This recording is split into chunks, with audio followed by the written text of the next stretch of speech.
Hello नमस्कार, स्वागत है आप सभी का आरपीसी पीवाईक्यू सीरीज में। आज की क्लास में हम देखेंगे राजस्थान के लोक देवी देवता और संत संप्रदाय के महत्वपूर्ण प्रश्न। तो चलिए शुरू करते हैं आज की क्लास। राजस्थान में निम्नलिखित संतों में से रामानंदी संप्रदाय की रेवासा पीठ के संस्थापक कौन थे? कौन सी पीठ के? रेवासा पीठ के। तो ये हो जाएंगे अग्रदास जी रेवासा पीठ के संस्थापक थे। Option number A is right answer. Ramanuj Ramanandi या रामावत संप्रदाय प्रवर्तक थे रामानुजाचार्य, यानी जो मूल रामानंदी संप्रदाय था उसके प्रवर्तक तो कौन थे? रामानुजाचार्य। जिन्होंने उत्तर भारत में प्रचार प्रसार किया, प्रमुख पीठ है गलता जी जयपुर में, और उसके संस्थापक है कृष्णदास पेहारी। इस संप्रदाय की अन्य पीठ रेवासा गांव सीकर में है, जो रसिक संप्रदाय के नाम से प्रसिद्ध है, की स्थापना अग्रदास जी ने की। नेक्स्ट क्वेश्चन, लोक देवताओं के निम्न युग्मों में से कौन सा सुमेलित नहीं है? एक तरफ लोक देवता दे रखा है, दूसरी तरफ इनका वंश दे रखा है। अभी आरपीसी सेकंड ग्रेड 2026 में हड़बू जी का वंश पूछा था, और यहाँ भी हड़बू जी का वंश ही गलत दे रखा है। हड़बू जी पवार जाति के थे, ये बिल्कुल गलत है।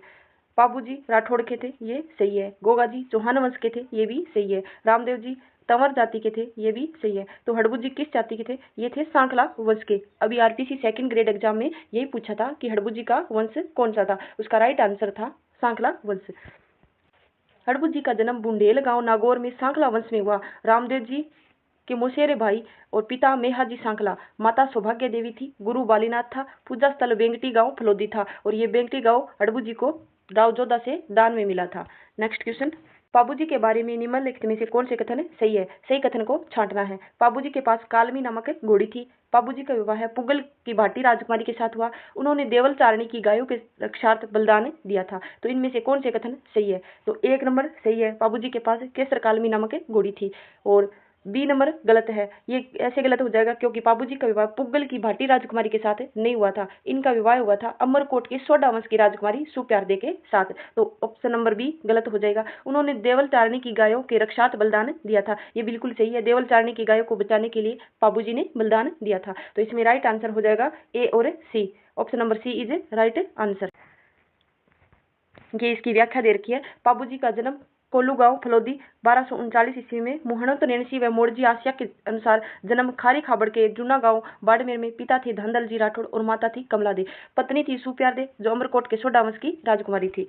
नेक्स्ट क्वेश्चन, रामानंद के संदर्भ में निम्न कथनों पर विचार कीजिए और सही विकल्प चुनिए।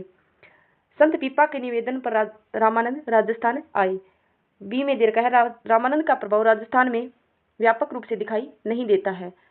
तो बी गलत हो जाएगा, व्यापक रूप से दिखाई देता है, तो ये गलत हो जाएगा।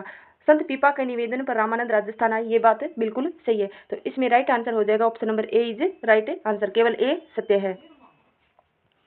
संत पीपा की रुचि भक्ति में होने के कारण राजपाट छोड़ रामानंद के शिष्य बन गए थे तथा रामानंद से राजस्थान आने का निवेदन किया। रामानंद का प्रभाव राजस्थान में व्यापक रूप से दिखाई देता है। नेक्स्ट क्वेश्चन, रक्षाबंधन के दिन बांधी गई राखियों में से किस लोक देवता को अर्पित किया जाता है?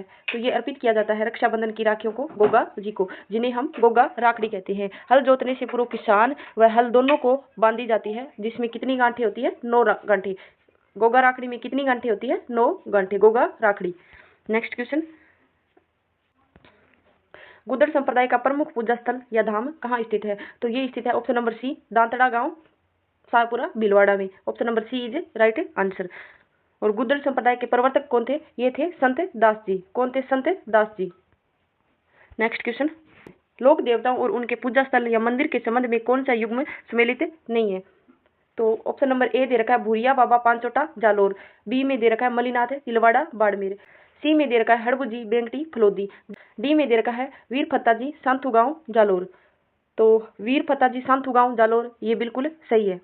हड़बू जी बेंगटी फलोदी, जो बेंगटी राव जोधा सिंह को दान में मिला था, और वहीं पर इनका प्रमुख मंदिर है। बुंडेल गांव नागौर में हड़बू जी का जन्म हुआ था, और ये सांखला जाति के थे, तो ये बिल्कुल सही है। मलिनाथ जी तिलवाड़ा गांव बाड़मेर, ये भी बिल्कुल सही है। भूरिया बाबा पांचोटा जालोर ये गलत है। भूरिया बाबा कहाँ है? ये है गौतमेश्वर महादेव मंदिर पोसलिया सिरोही में। कहाँ पर है? गौतमेश्वर महादेव मंदिर पोसलिया सिरोही में। और पांचोटा जालोर में किसका मंदिर है? पांचोटा जालोर में मंदिर है तल्लीनाथ जी का। कहाँ पर? किसका? तल्लीनाथ जी का। पंचमुखी पहाड़ी पांचोटा गांव जालोर में तल्लीनाथ जी का मंदिर है, और बुढ़िया बाबा का मंदिर है गौतमेश्वर महादेव मंदिर पोसलिया सिरोही में। तो इसका राइट आंसर हो जाएगा option number A is right answer. Next question, निम्न में से कौन रामसनेही संप्रदाय के संस्थापक थे? तो रामसनेही संप्रदाय सायपुरा भीलवाड़ा का है और इसके संस्थापक थे संत रामचरण जी। और जो रामसनेही संप्रदाय की गलता जी पीठ जयपुर है उसके संस्थापक थे कृष्णदास त्योहारी। नेक्स्ट क्वेश्चन, संत मावजी के चोपड़ों की भाषा कौन सी है? तो मावजी के चोपड़ों की भाषा है बागड़ी। संत मावजी कौन से क्षेत्र से आते हैं? तो ये आते हैं डूंगरपुर बांसवाड़ा से। और वहां पर कौन सी बोली जाती है? तो वहां बोली जाती है वागड़ी। यहाँ पे बागड़ी दे रखा है लेकिन ये वागड़ी होगी। तो option number C is right answer. इनका जन्म हुआ था साबला ग्राम में डूंगरपुर में माघ शुक्ल पंचमी को हुआ। संत मावजी ने धौलागढ़ के एकांतवास में 72,96,000 छंदों से 5 बड़े ग्रंथों की रचना की जिसे चोपड़ा कहा जाता है जो हस्तलिखित है। संत मावजी के चोपड़ों में कितने ग्रंथ है? 5 बड़े ग्रंथ है। और छंद कितने हैं? 72,96,000। कितने छंद है? 72,96,000 और इन्हें चोपड़ा कहा जाता है। और जो हस्तलिखित है इसकी बोली क्या है? वागड़ी बोली है। नेक्स्ट क्वेश्चन, उन लोक देवताओं को चिन्हित कीजिए जिनके जीवन कथाओं में गौ रक्षा के प्रकरण है। तो गोगा जी गौ रक्षार्थ बलिदान दिए थे, ये सही है। तेजा जी ने भी गौ रक्षा की थी, बाबू जी ने भी देवलचारणी की गौ रक्षा की थी और देव जी ने भी गौ रक्षा की थी। तो इनमें सभी सारे राइट हो जाएंगे, 1 2 3 4। Option number C is right answer. Next question, Dadu Panth की मुख्य गद्दी कहाँ स्थित है? तो ये स्थित हो जाएगी नरेना गांव जयपुर में। कहाँ पर? नरेना गांव जयपुर में। दादू जी का जन्म हुआ था 1544 में। ये जन्म भी आजकल पूछता है। 1544 में अहमदाबाद गुजरात में हुआ था। कहाँ पर? अहमदाबाद गुजरात में। लेकिन इनकी मुख्य पीठ है नरेना गांव जयपुर में, राजस्थान में। इनका प्रारंभिक केंद्र था सांबर जो जयपुर के पास पड़ता है। संत दादू ने निपख आंदोलन चलाया। कौन सा आंदोलन? निपख आंदोलन। इन्हें राजस्थान का कबीर कहा जाता है। संत दादू ने अपने उपदेश सदूकड़ी भाषा में दिए। कौन सी भाषा में? सदूकड़ी भाषा में। तो चलिए नेक्स्ट क्वेश्चन, बीकानेर के निकट समराथल को किसने अपना क्रमस्थली बनाया? तो समराथल दौरा ये मुकाम तालवा ये सारे किसी हैं? बिश्नोई संप्रदाय और जाम्बोजी से संबंधित है। तो समराथल को अपना क्रमस्थली जाम्बोजी महाराज ने बनाया था। जाम्बोजी का जन्म पीपासर नागौर में हुआ था और समराथल बीकानेर के निकट समराथल को अपना क्रमस्थली बनाया था। कहाँ पर हुआ जन्म इनका? इनका हुआ पीपासर नागौर में। पीपासर नागौर में इनका जन्म हुआ था 1451 ईस्वी में। कौन सी ईस्वी में? 1451 ईस्वी में। बिश्नोई संप्रदाय के उपदेश स्थल को साथरी कहा जाता है। जो उपदेश स्थल है जाम्बोजी का उनको क्या बोला जाता है? इनको बोला जाता है साथरी। क्या बोला जाता है? साथरी। नेक्स्ट क्वेश्चन, रामसनेही संप्रदाय की सिंहतल शाखा के संस्थापक कौन थे? ये हो जाएगा Sant Haridas ji. Option number C is right answer. Sant Dariyav जी कौन सी शाखा से थे? ये थे रैण शाखा से। और संत रामचरण जी ये जो मूल रामसनेही संप्रदाय है सायपुरा भीलवाड़ा में उसके संस्थापक थे। और जो सिंहतल शाखा है ये संत हरिरामदास जी और रैण शाखा के दरियाव जी। नेक्स्ट क्वेश्चन, लोक देवता कल्लाजी राठौड़ के समकालीन मेवाड़ का शासक कौन था? तो ये था Uday Singh. Option number B is right answer. लोक देवता कल्ला जी है वे मीराबाई के क्या रिश्ते में क्या लगते थे? ये लगते थे भतीजे। क्या लगते थे? भतीजे।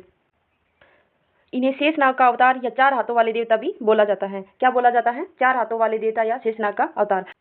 महाराणा उदय सिंह के समय चित्तौड़ का तीसरा साका हुआ था 1567-68 में। कब हुआ था? 1567-68 में। तब ये शहीद हो गए थे। कौन? लोक देवता कल्ला जी। नेक्स्ट क्वेश्चन, राजस्थान की किस संप्रदाय में पुरुषों के द्वारा अग्नि नृत्य किया जाता है? तो अग्नि नृत्य किया जाता है कतरियासर बीकानेर में। कहाँ पर? कतरियासर बीकानेर में। और कौन सा संप्रदाय करता है? ये करते हैं जसनाथी सिद्ध संप्रदाय। Option number B is right answer. Next question, Sanjhi के रूप में किस देवी की पूजा की जाती है? तो ये की जाती है माता पार्वती की सांझी के रूप में पूजा की जाती है। कुंवारी कन्याओं के द्वारा गोबर से दीवारों पर चित्रांकन करना ही सांझी कहलाता है। जो दीवार होती है उस पर गोबर से चित्रांकन किया जाता है ये क्या कहलाती है? सांझी कहलाती है। कौन करती है? ये करती है कुंवारी कन्याएं। नेक्स्ट क्वेश्चन, निम्न में से लोक देवता तेजा जी का जन्म स्थान कौन सा है? तो ये हो जाएगा खड़नाल गांव नागौर में। कहाँ पर? Option number C is right answer. Kharnal गांव नागौर में तेजा जी का जन्म स्थान है।